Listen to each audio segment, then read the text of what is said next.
Quando Hitler escreveu o livro Minha Luta, o plano de conquista da União Soviética estava delineado nele. Em 1923, após o Putsch da cervejaria, um golpe de Estado a partir da Baviera, onde os nazistas intentaram tomar o poder a partir de Munique, num golpe de Estado que ficou conhecido como o Putsch da cervejaria, Hitler é preso e passa 5 meses na prisão, onde escreve o seu famoso livro Mein Kampf, A Minha Luta, o livro do destino da Alemanha. Nesse livro já estava traçado aí o inevitável conflito com a União Soviética, que só viria a ocorrer a partir de 1939 com a Segunda Guerra Mundial.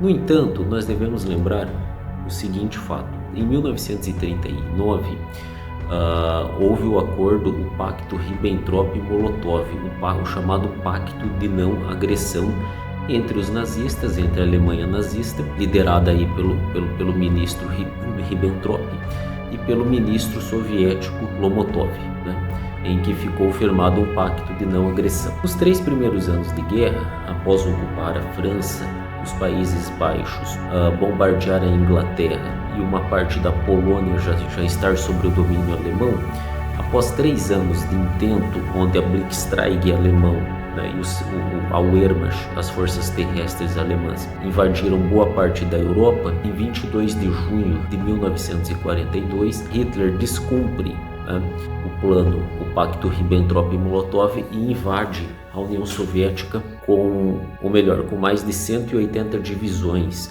e mais de 3 milhões de homens, invade a União Soviética, sobre aí o comando do general Francis Paulus, Uma curiosidade: o único general, que caiu aí, que ficou refém de guerra aí no relato de todas as guerras, Nos 3 primeiros anos de guerra, a Alemanha nazista foi quase imbatível, ela conseguiu quase tudo. Dominou uma boa parte da Polônia, tanto que a sua capital, Varsóvia, foi empurrada 500 quilômetros, eles avançaram 500 quilômetros dentro da Polônia, no sentido oeste-leste. Conquistaram o norte da França numa ofensiva muito violenta contra os franceses, ocuparam Paris, ocuparam tudo até a Normandia, até o leste, lá o extremo leste, ali que vinha das praias da Normandia. O sul da Europa, uma boa parte do norte da África já estava sob o domínio alemão.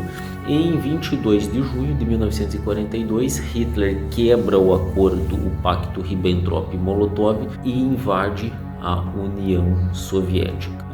Ficou famoso na história um discurso que o Stalin fez, convocando todos para a guerra, dizendo que a Alemanha já invadiu a União Soviética, já dominava algumas cidades do sul, e numa manobra habilidosa de Joseph Stalin, onde ele já previa aí que Moscou seria capturada, que Moscou cairia sob o jugo nazista. Numa manobra que funcionou, o Stalin mandou muitas tropas para uma cidade chamada Stalingrado, uma cidade com pouca relevância estratégica para a Segunda Guerra.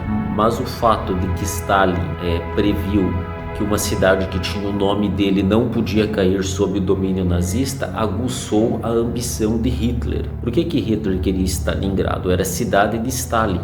Por uma questão de orgulho, de ego, Hitler desloca todo o 6º Exército, mais de 1 milhão de homens, para Stalingrado, a fria Stalingrado. O que vai ocorrer em Stalingrado? Nas primeiras 2 semanas, os poderosos ataques aéreos da Luftwaffe, a força aérea alemã, devastaram Stalingrado, causando a morte de mais de 40 mil pessoas. No entanto, a despeito das baixas, o poderoso exército alemão foi avançando rumo à cidade, a fria Stalingrado, e a população resistiu de uma forma brava, abrindo valetas, abrindo túneis, colocando barricadas e principalmente utilizando atiradores de elite contra os alemães. Em Stalingrado, a batalha se deu quase que corpo a corpo, homem contra homem.